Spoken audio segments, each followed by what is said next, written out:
আমি খুব খুশি হয়েছি যে আমার নামে ঘর পেয়েছি আমি।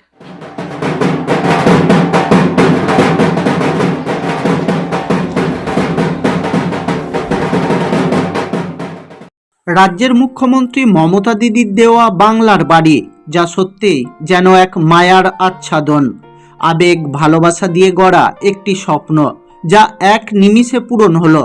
আর তাতেই খুশি হয়ে হাউমাউ করে কেঁদে ফেললেন গলসির ভিরসিং গ্রামের গৃহবধূ পিউ বাগদি।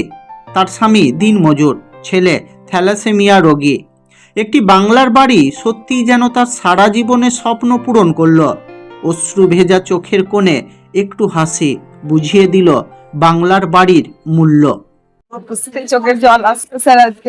আমি খুব খুশি হয়েছি যে আমার নামে ঘর পেয়েছি আমি। বাড়ি ছিল না, ছেলে থ্যালাসেমিয়া পেশেন্ট, আমি কোনোদিনই বাড়ি করতে পারতাম না। লক্ষ্মী ভান্ডার পাই আমি, তাতে খুব খুশি।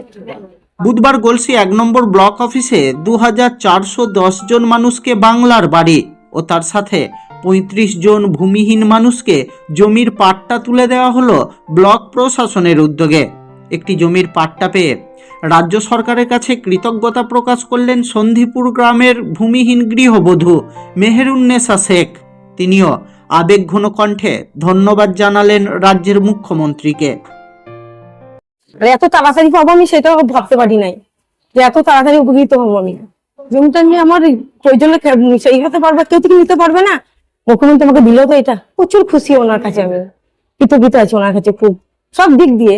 এটা পেলাম, লক্ষ্মী ভান্ডার পাই, ছেলে মেয়ের পড়াশোনা প্রচুর পেয়েছি, ওনার সিঁড়ির উপর সিঁড়ি, তারপরে তোমার বিয়ে হলো মেয়ের, সেটাও পেয়েছি। জানা গেছে সরকারের উদ্যোগে গোটা রাজ্য জুড়ে শুরু হয়েছে বাংলার বাড়ি আবাসন প্রকল্পের দ্বিতীয় পর্যায়ের কর্মসূচি। সেখানে রাজ্যের গরিব মানুষকে পাকা ছাদ তৈরি করতে দেওয়া হচ্ছে 1,20,000 টাকা। তাছাড়া হাজার হাজার ভূমিহীন মানুষকে দেওয়া হচ্ছে জমির পাট্টা, যার ফলে শুধুমাত্র গলসি 1 নম্বর ব্লকেই 2445 জন মানুষ সরকারি সাহায্য পেলেন।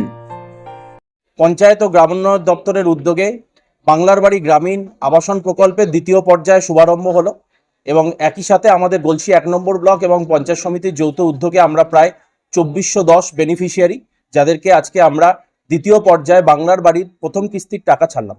গলসি 1 নম্বর ব্লক এবং গলসি 1 নম্বর পঞ্চায়েত সমিতির পক্ষে যৌথ উদ্যোগে আজকে যে অনুষ্ঠানটা হলো, এই অনুষ্ঠানে আমরাও পাট্টা প্রদান করলাম। ভূমিহীন এবং গৃহহীন মানুষকে, কিছু উপভোক্তাদেরকে আমরা পাট্টা তুলে দিলাম।